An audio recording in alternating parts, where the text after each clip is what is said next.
Oh, hey.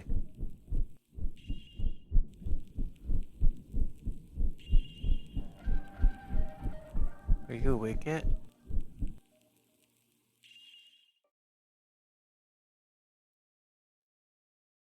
One of the things that I absolutely love about Buddhist practices is that they have an almost scientific approach to the study of the change in the human consciousness, the state in the mind.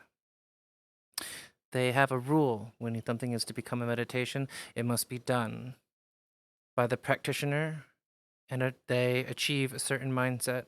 That same practice must be done by that same practitioner and achieve that same mindset. And then another practitioner must come in, learn that technique, do that technique, and achieve the same mindset. And then we know that doing this practice results in this mindset. And luckily, we have thousands of years of them doing this.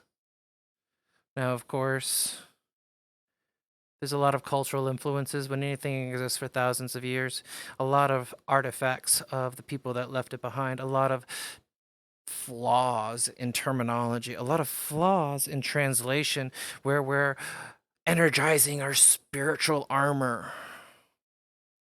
Or maybe we're just experiencing the sensation of the world around us.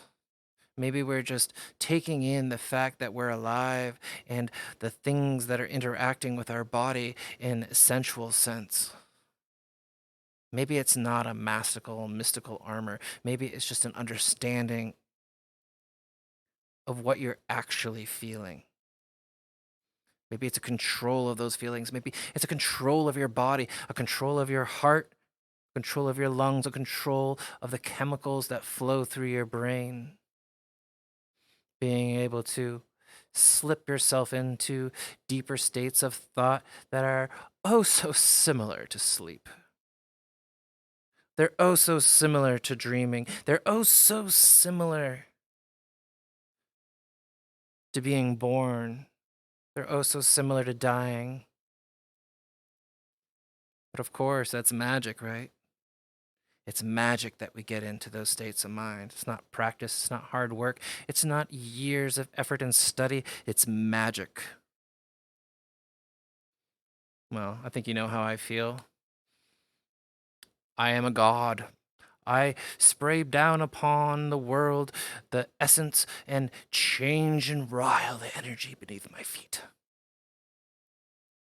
Or I do focus control exercises and I can radiate my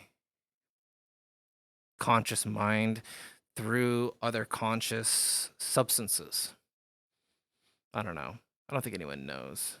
We need more science, we need more technology. The brain is not the answer to everything.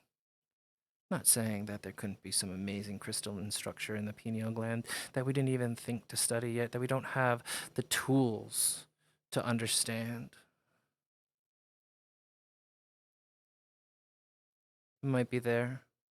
It might be the key to understanding this or that, but do you know what? I don't know.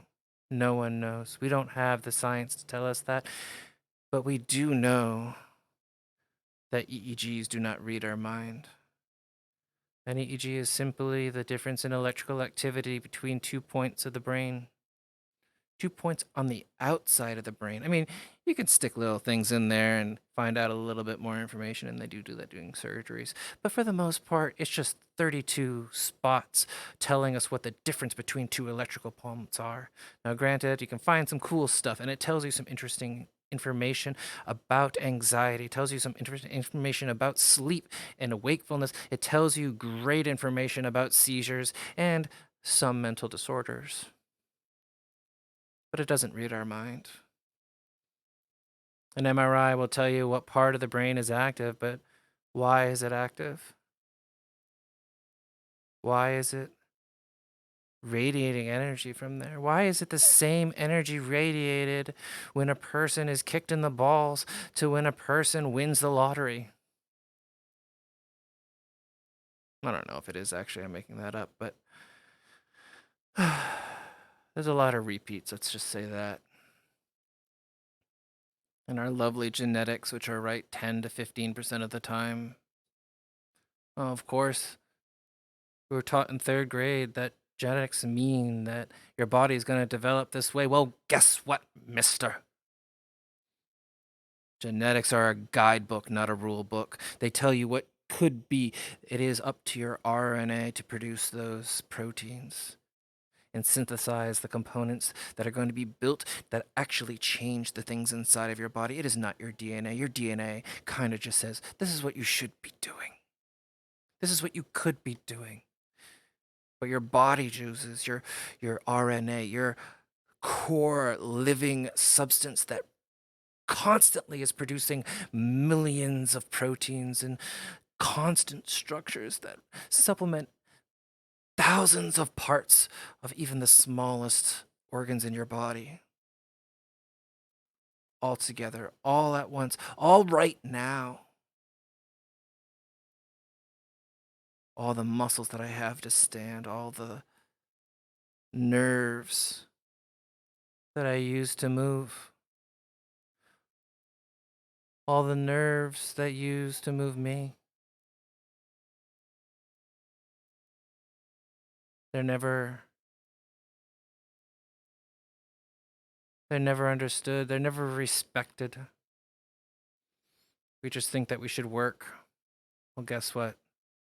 We do work. We work better than we should work. We should respect our health and understand that life is suffering. A good kind of suffering. Striving. Life is drive. Life is guts. Life is grit. That's why when we don't have grit, we have a hard time being happy. It's funny. The thing that we need the most is the thing that's hardest to get through doing nothing.